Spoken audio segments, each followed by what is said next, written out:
Hola, ¿qué tal? Bienvenidos. Este equipo está conformado por Citlali Álvarez, Yael Delgadillo, Fernanda García, Itzel Hernández, Carla Zarza y una servidora Diana Estrada. En este video vamos a abordar el tema sobre capital humano, sus diferentes temas, en este caso ir explicando en cómo nosotros entendimos qué es esto de la teoría del capital humano. Vamos a checar aquí los planteamientos de cómo hay una adecuación entre educación y trabajo y tipos de teorías económicas, los contextos de cómo surgen todos todas estas tipos de teorías. Entonces los dejo con mis compañeras para que continúen. Antes de continuar, debemos de saber qué estaba pasando con el mundo para que se pudiera crear la teoría del capital humano. La teoría del capital humano aparece en un contexto político de la Guerra Fría, la cual estaba teniendo un crecimiento económico y tecnológico en aquellos tiempos.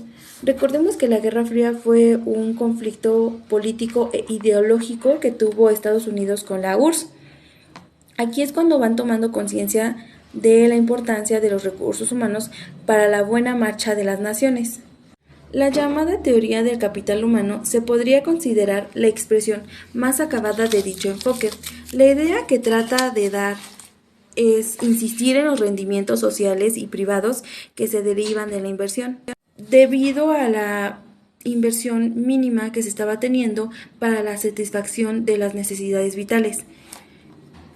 Aquí es cuando la atención se centra en la educación. Invertir en la educación significaba aumentar las oportunidades de ingresos de cada individuo. Hoy me tocó hablar sobre la cualificación escolar de la mano de obra. La escuela cualifica la mano de obra en el sentido de suministrar a sus alumnos capacidades y habilidades que les sirvan para desempeñarse en sus futuros trabajos.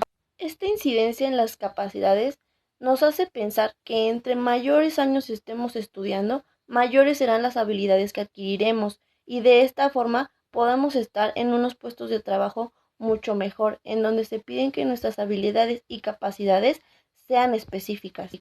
Por otro lado, si observamos los sectores industriales y de servicio, que son los que más mano de obra ocupan, podremos observar que la automatización continúa destruyendo puestos de trabajo, ya que la introducción de nueva tecnología está llevando en decadencia nuevos puestos de trabajo.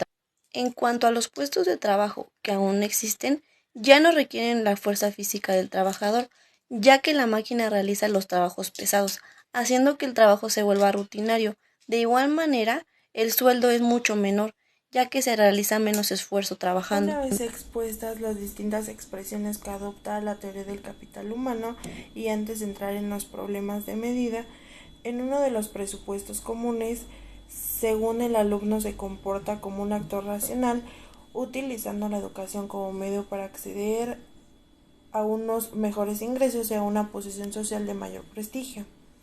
Al presupuesto utilitarista se le presentan varios obstáculos, ignorando las circunstancias en cada caso y que afectan psicológicamente a la hora de tomar la decisión sobre la continuación de sus estudios.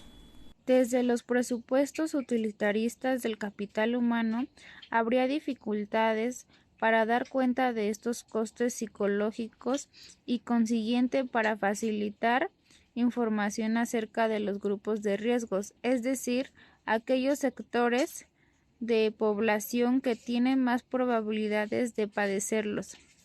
Por contra, la investigación tendrían a limitarse a computar en la fórmula de los tipos de rendimientos, los costes directos o explícitos, gastos en educación y los costes indirectos o implícitos. Los rendimientos sociales consisten en ventajas que redundan en beneficio del sujeto, distintos al educado o de la sociedad en general, y que desembocan normalmente a la hora de estudiarlos en la relación entre educación y crecimiento económico. Generalmente se utilizan fórmulas matemáticas que calculan el tipo de rendimiento privado consistentes en descontar a los rendimientos que se espera obtener del proyecto educativo.